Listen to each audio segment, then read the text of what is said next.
Salam, selamat pagi, dan salam sejahtera di dalam kasih Tuhan kita Yesus Kristus. Renungan pagi hari ini 20 Februari 2021 berdasarkan Almanak IKE, Injil Matius pasal 9 ayat 2 sampai dengan 13. Bapak Ibu jemaat yang diberkati oleh Tuhan Yesus Kristus, ayat firman Tuhan hari ini terdiri dari dua perikop. Perikop pertama yaitu tentang orang lumpuh yang disembuhkan. Dalam perikop ini menggambarkan perhatian dan kasih Yesus terhadap mereka yang sakit, yang lumpuh, bahkan yang kerasukan setan. Dalam pelayanannya, Yesus menyembuhkan seorang lumpuh yang dibawa kepadanya. Dikatakan bahwa ia dibawa di atas tempat tidurnya. Hal ini menggambarkan keadaan seorang lumpuh bukan dari kalangan terpandang atau terhormat. Ada perbedaan pada waktu itu. Orang kaya biasanya mempunyai tempat tidur yang baik, tetapi orang yang lumpuh adalah seorang yang sederhana, tidur di atas tikar atau di atas karung yang diisi dengan jerami. Pada waktu itu di kalangan masyarakat berkembang pemahaman bahwa seorang yang terkena suatu penyakit dipandang sebagai hukuman atau dosa orang tersebut. Dalam kesempatan itu, saudara-saudara, Yesus ingin meluruskan pandangan yang salah pada waktu itu, bahwa setiap penyakit adalah akibat dari dosa orang tersebut.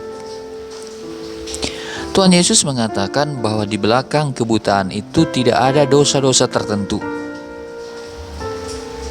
Secara psikologis dapat kita bayangkan betapa penderitaan bukan hanya fisik yang lumpuh yang dialami oleh orang lumpuh itu, tapi tekanan psikologis atau batin justru membuat ia sangat menderita.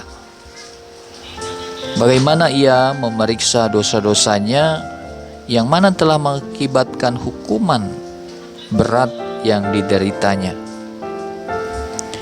Mungkin dengan sangat sesal ia ingat akan pelanggaran-pelanggaran yang sudah ia lakukan terhadap hukum Tuhan. Perkataan-perkataan Yesus bahwa dosanya diampuni berbunyi sebagai suatu penghiburan besar untuknya. Oleh kuasa Yesus, orang lumpuh itu diampuni dari segala dosanya, sekaligus juga fisiknya yang lumpuh. Saudara-saudara, ada 3 sebab Yesus tidak memandang sakit penyakit sebagai hukuman atas dosa-dosa manusia. Justru di sini Yesus memberikan keampunan kepada orang lumpuh itu.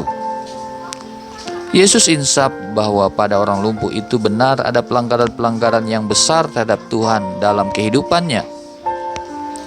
Kalaupun tidak, toh orang lumpuh itu adalah orang berdosa yang sama dengan semua orang, dan sebab itu ia membutuhkan pengampunan. Jika hubungan baik di antara Tuhan dan manusia tidak dipulihkan dengan jalan keampunan dosa, maka pasti hubungannya terganggu itu mempunyai pengaruh yang kurang baik atas tubuh.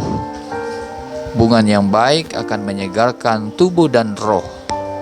Saudara-saudara, Bapak Ibu jemaat yang diberkati Tuhan, pada perikop kedua, firman Tuhan mau menyampaikan kepada kita yaitu tentang perhatian atau kasih Yesus yang nyata kepada pemungut cukai, dan dengan sukacita ia mengikut Yesus walau itu berarti kerugian dari segi uang bagi dia.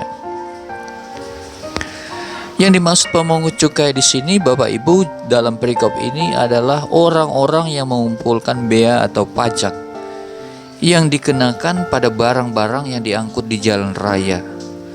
Pada zaman Yesus merupakan orang yang hina. Dengan membayar pajak, membayar banyak uang, mereka sudah menyewa dari pemerintah hak untuk mengumpulkan bea atau pajak itu. Uang sewa itu kembali dari bea yang mereka pungut.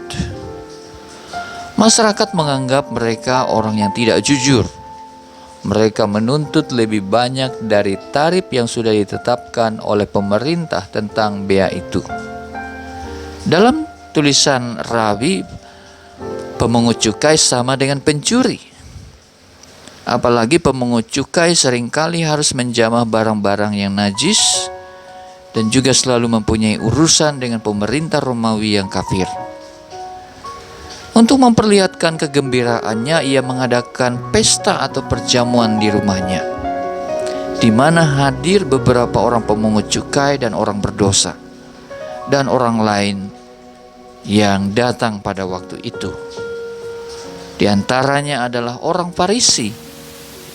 Orang Farisi sangat heran, sebab Yesus mengundang orang-orang berdosa dalam persekutuan itu. Mereka keberatan, tapi Yesus memberi jawaban yang indah. Justru orang yang sakit yang membutuhkan tabib.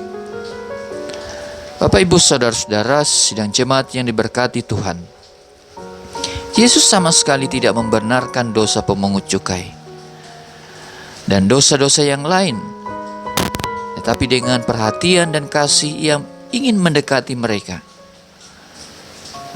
Tetapi pada saat yang sama, ia tetap berpegang pada ketaatannya pada hukum-hukum Allah. Itulah caranya Yesus memanggil orang-orang berdosa datang kepadanya. Seperti katanya pada ayat 13, "Aku datang bukan untuk memanggil orang benar, melainkan orang berdosa."